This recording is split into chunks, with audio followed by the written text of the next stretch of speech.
Wanita telah terperangkap di padang pasir selama 3 hari 3 malam. Ketika dia hampir putus asa, tiba-tiba dia melihat sesuatu yang tampaknya ada di dekatnya. Dia segera mengemas barang-barangnya. Karena ini adalah satu-satunya kesempatan pertolongan yang dia temui dalam beberapa hari terakhir. Namun saat dia mendekat, itu adalah mobil yang sudah terbalik. Setelah membuka pintu mobil, dia terkejut. Ternyata sopirnya adalah suaminya yang datang menjemput. Ketika dia sangat sedih, tiba-tiba ada suara dari belakang mobil. Dia segera pergi ke belakang untuk melihat. Dia menemukan bahwa itu adalah putrinya yang terluka. Dia segera memasang tenda sederhana. Dia mencoba membangunkan putrinya yang hampir tak sadarkan diri. Ternyata suaminya membawa putrinya untuk menjemputnya. Di tengah perjalanan, mereka bertemu dengan 2 orang jahat yang sedang membunuh hewan liar. Pria yang jujur ingin mendekat dan berargumen. Namun, dia ditolak oleh orang jahat. Pria itu melihat lawannya yang kuat dan berotot. Dengan terburu-buru, dia kembali ke dalam mobil ingin pergi. Namun, dia tidak menyangka penjahat itu langsung mengarahkan pistol kepadanya. Pria itu ditembak di kepala.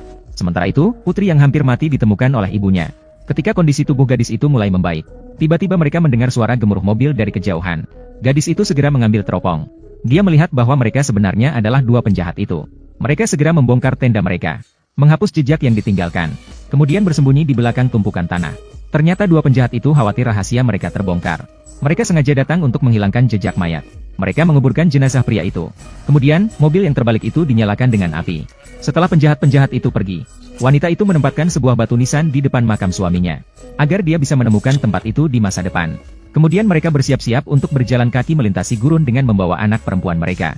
Mereka berjalan sambil melanjutkan perjalanan mereka, sambil membersihkan jejak kaki di belakang mereka, untuk menghindari penjahat menemukan mereka. Ketika wanita itu bangun keesokan harinya, tiba-tiba menyadari bahwa anak perempuannya tidak ada di sampingnya. Dia segera bangkit dan mencari. Namun dia menemukan bahwa anak perempuannya mendekati perkemahan tenda. Wanita itu tidak berani bertindak gegabah, jadi dia hanya bisa mengamati dari jauh. Setelah mendekat, gadis itu meminta bantuan kepada pria tua di perkemahan, dan mengatakan bahwa ibunya ada di dekatnya. Ternyata pria tua itu sangat baik hati. Dia tidak hanya memberikan air tawar untuknya. Dia juga berjanji akan mengantarkan mereka keluar dari gurun. Namun pada saat itu, sebuah truk tiba-tiba masuk ke perkemahan. Gadis itu ketakutan, karena 2 orang itu adalah pembunuh ayahnya. Ibu dan anak perempuan terjebak di gurun selama 3 hari 3 malam. Ketika mereka hampir putus asa, wanita itu tiba-tiba menyadari bahwa putrinya hilang. Dia segera bangkit dan mencari. Namun dia menemukan bahwa putrinya mendekati sebuah perkemahan asing. Wanita itu tidak berani bertindak gegabah, jadi dia hanya bisa mengamati dari kejauhan. Gadis itu meminta bantuan kepada seorang pria tua di perkemahan. Ternyata pria tua itu sangat baik hati. Dia tidak hanya memberikan air minum segar untuknya. Dia juga berjanji akan mengantarkan mereka keluar dari gurun. Namun sebelum gadis itu bisa bahagia, tiba-tiba ada truk pikap yang datang ke perkemahan. Hal ini membuat gadis itu terkejut, karena 2 orang itu adalah pembunuh ayahnya. Dia mencoba melarikan diri tetapi ditangkap oleh pria tua itu. Kemudian dia dikurung oleh anak buah pria tua itu. Seorang anak buah lainnya pergi mencari jejak ibu gadis itu. Mencari selama setengah hari. Akhirnya dia menemukan jejak kaki di tanah. Dia mengikuti jejak itu dengan perlahan. Dia menemukan ada api unggun tidak jauh dari sana. Dan ada seseorang tergeletak di sampingnya. Ketika dia mendekat untuk memeriksanya, wanita itu menggenggam erat pria itu dari belakang.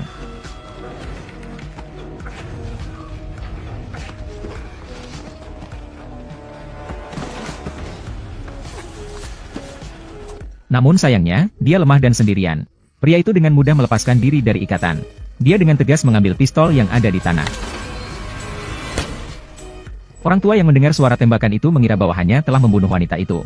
Dengan senang hati, dia memperlihatkan senjata barunya kepada bawahannya yang lain. Tanpa diketahui, pada saat itu wanita itu telah diam-diam bergerak ke belakang tenda. Dengan tergesa-gesa, dia memotong tali yang mengikat putrinya dengan pisau kecil. Namun saat mereka hampir berhasil melarikan diri, gadis itu tidak sengaja menabrak tong besi yang ada di tanah. Orang tua itu mendengar suara dan segera memerintahkan bawahannya untuk keluar dan memeriksa. Namun dia tidak menyadari bahwa gadis itu telah menghilang. Dia dengan cepat naik ke menara tinggi. Kedua orang itu kemudian diam-diam melarikan diri. Sayangnya, mereka belum jauh pergi. Penjahat itu kemudian menyalakan lampu sorot di menara tinggi. Mereka berbaring di tanah tanpa berani mengeluarkan suara sedikit pun. Berhasil menghindari pengejaran penjahat. Putri mengambil batu dan melemparkannya ke ibunya di depan. Ibunya juga tidak mau kalah, mengambil batu dan membalas serangan. Ternyata mereka menemukan sebuah kolam air. Putri ingin mendekati untuk minum, tetapi ibunya menghentikannya. Karena bau busuk dari air dapat menyebabkan mereka terinfeksi virus. Tetapi itu juga membuat putri yang sangat haus menjadi marah. Itulah sebabnya dia menjadi sasaran serangan marah putrinya. Setelah keduanya tenang kembali, mereka tidak punya pilihan selain mencari sumber air lain. Tapi pada saat itu, badai debu tiba-tiba melanda mereka. Mereka segera bersembunyi di tengah pohon. Tiba-tiba angin kencang menerbangkan buku catatan gadis itu. Dia tanpa memedulikan bahaya badai debu dan mengejarnya. Setelah badai debu berakhir, wanita tidak dapat menemukan jejak putrinya. Dan yang lebih membuat putus asa adalah, Dia tiba-tiba melihat penjahat yang mengejar mereka tidak jauh dari sana. Wanita itu segera bersembunyi dengan membawa barang-barangnya. Untungnya, mereka tidak ditemukan oleh penjahat. Dan dia juga menemukan putrinya di sebelahnya. Setelah penjahat pergi, mereka berdua melanjutkan perjalanan untuk mencari sumber air. Tidak lama kemudian, mereka menemukan beberapa rumah yang rusak. Dan mereka melihat ada keran air tidak jauh dari sana. Dia segera membuka keran air dengan cepat. Namun, ternyata tidak ada tetes air sama sekali. Mereka terpaksa masuk ke dalam rumah untuk mencari. Tapi tiba-tiba gadis itu digigit oleh sesuatu. Ibunya pergi melihat dan ternyata itu adalah kalajengking beracun. Dia segera membuka kotak obat dan mengeluarkan obat penawar. Setelah putrinya minum obat, dia pergi sendirian untuk mencari sumber air. Begitu dia tidak tahu berapa lama dia berlari. Akhirnya menemukan sebuah kolam kecil. Dia segera meminum 2 teguk. Tapi saat dia menuangkan air ke dalam botol,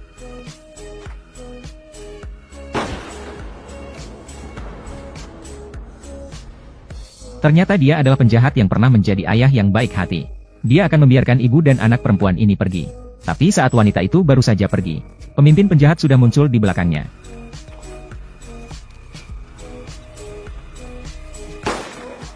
Ternyata wanita itu tidak jauh pergi. Dia menembak mati pemimpin penjahat itu dengan 1 tembakan. Kemudian menemukan kendaraan penjahat. Akhirnya berhasil melarikan diri dengan membawa anak perempuan.